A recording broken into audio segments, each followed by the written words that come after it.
Yeah, good morning, guys, and mine happened to our friends there in the Philippines. Guys, I just wanted to come on here and give you a bit of an update, a bit of an insight of what's happening there in the Philippines. As you all are now aware,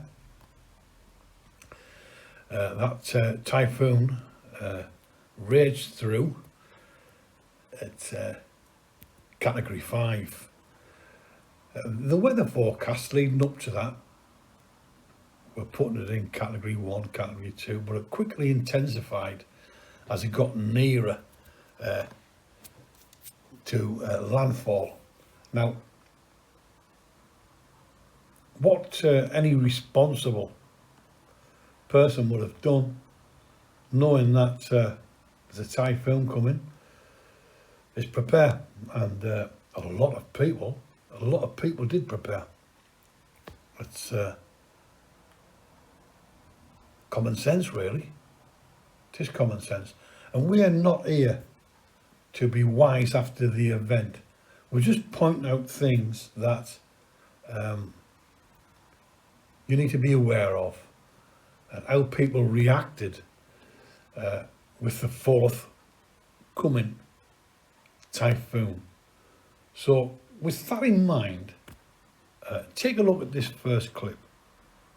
Yeah, and this clip, guys, you'll see a couple of guys there netting and securing the roof of Crazy Menina and her husband John's house. This was the last video that they put up, guys, and if you go and look at it, you'll quite clearly see the prepping for the typhoon. You'll hear John's very worried about the typhoon. You'll also hear John say that he's away for supplies, groceries, extra water. He is securing his property.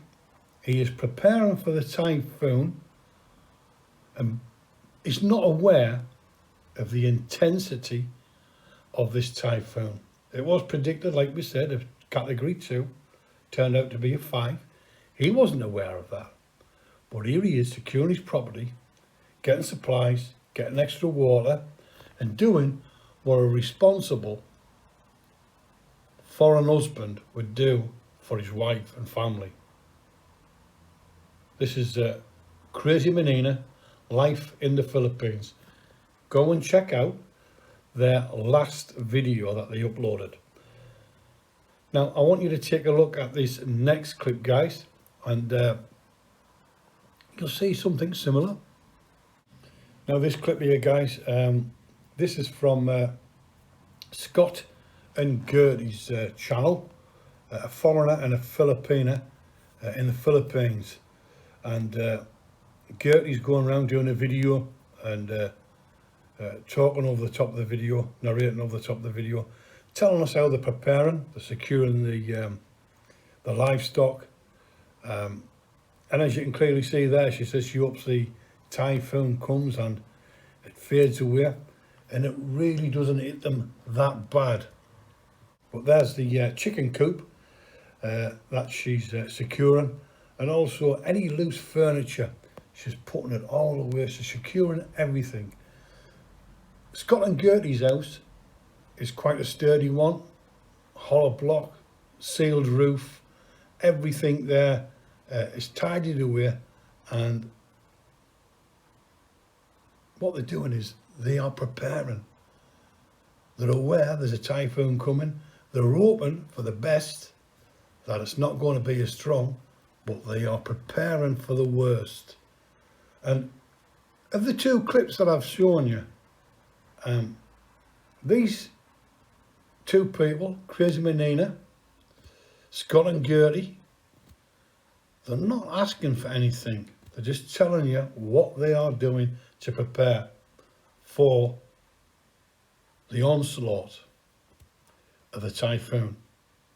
Now, again, Scott is a responsible foreigner, husband, and he stepped up to the mark and made sure that his family and his house and his livestock were secure. But that wasn't the case at the BOHOVEL. No guys, that wasn't the case at the BOHOVEL.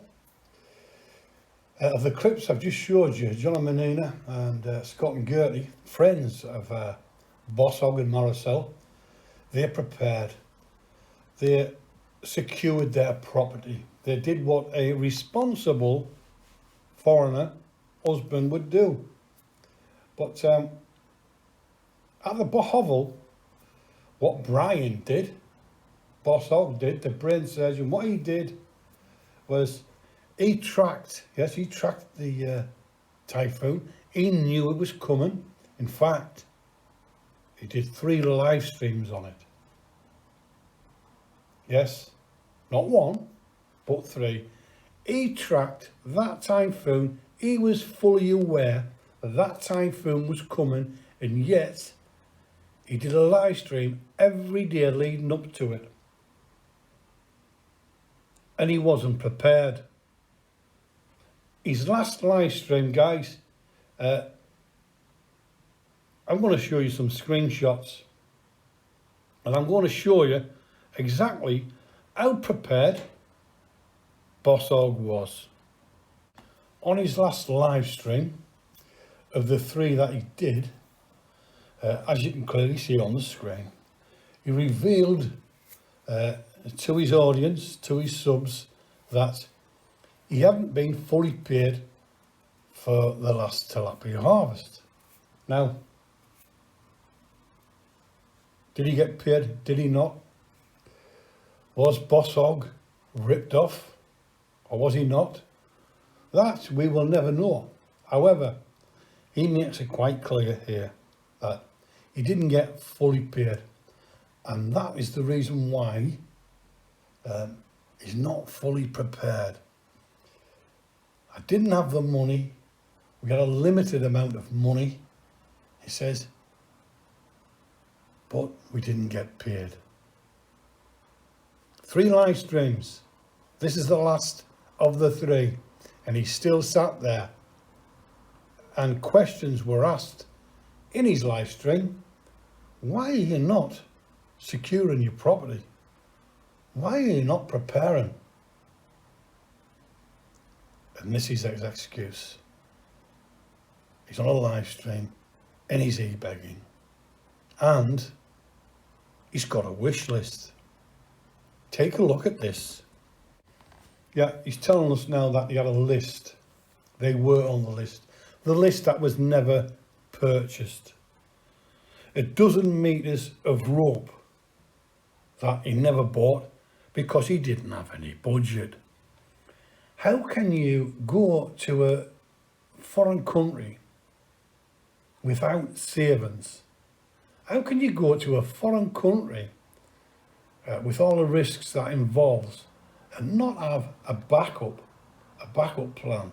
If it all goes tits up, I've got monies put aside that can sort the crisis out. How can you go to a country and not have that type of backup? I just can't get my head around that.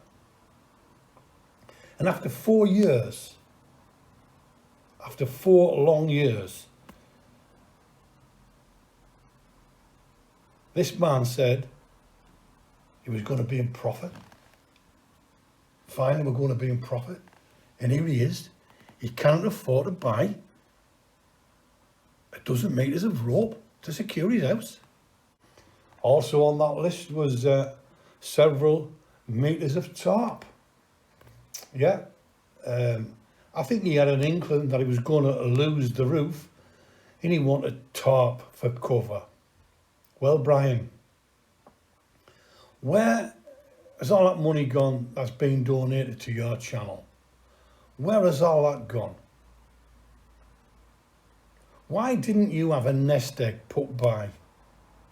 A rainy day fund put by for emergencies? Why is that? At your age, nearly 60, you should have a nest egg like everybody, every responsible person does.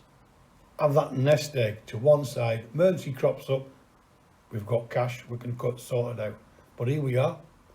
He's looking for rope. He's looking for tarp. Let's have a look at what else he's looking for. He's got no fish food. He wants plywood for the windows.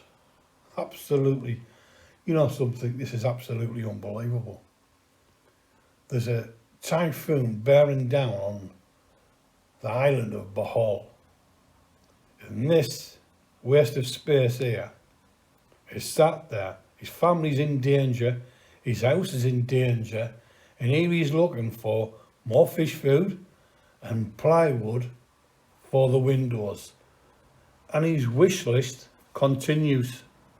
He wanted to get an inverter, but as he clearly says there, he had a limited amount of cash. Now, what you'll notice is all the way through the live stream, it was a seed planting, e-begging operation. I haven't got cash to secure my property. Can you please send? He was there knowing that this typhoon was going to put him out of action for some time. And here he is, putting his wish list out there and begging people to send money. Take a look at this next clip.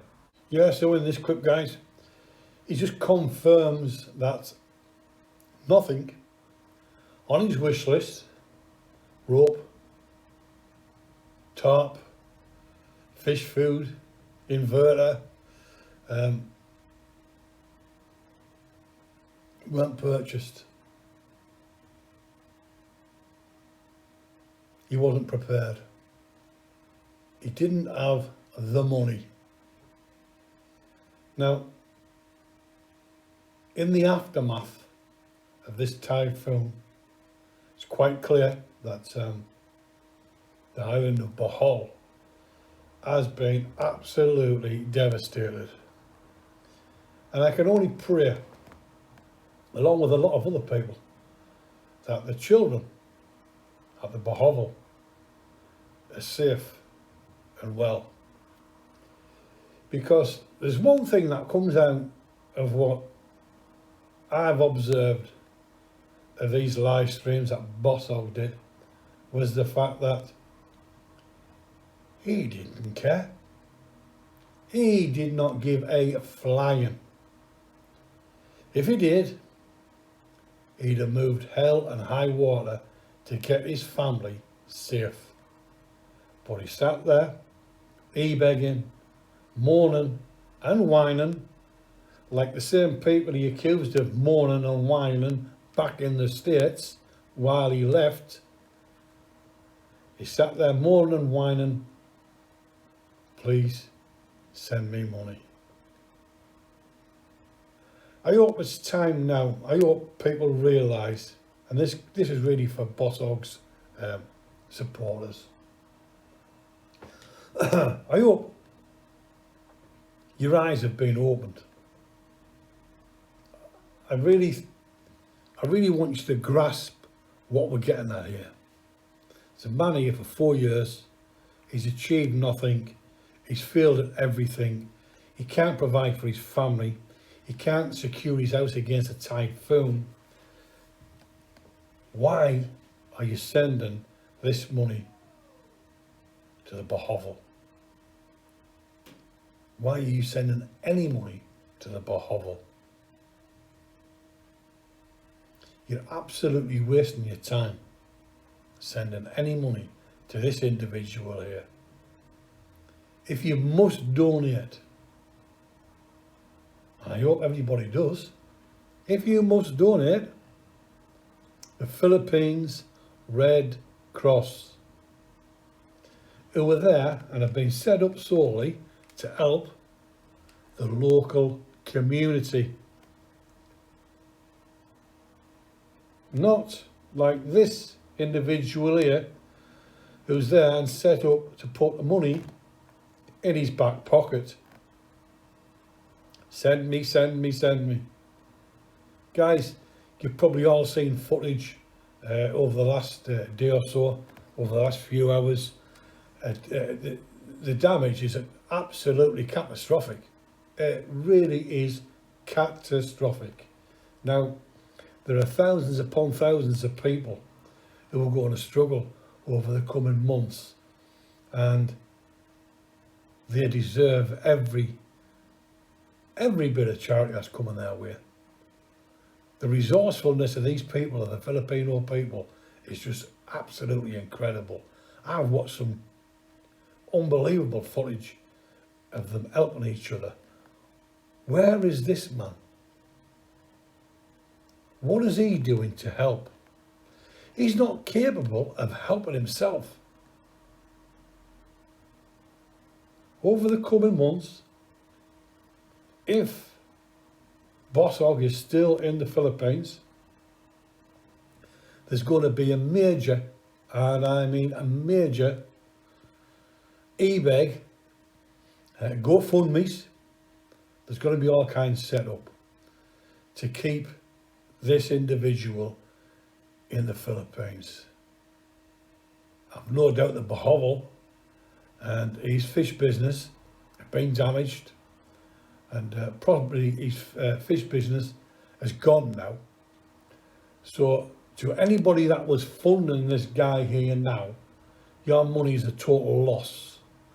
How much longer are you going to keep funding this failure? Isn't 4 years long enough? Isn't 4 years long enough to build a sturdy house? To seal your roof? So you lessen the risk of losing it? Isn't 4 years long enough for you to have a bit of savings? Like you can buy rope, tarp, plywood. Yes, I think 4 years is long enough. Guys, whatever you do, please open your eyes to this individual here. We're not being, we're not trying to be wise after the event,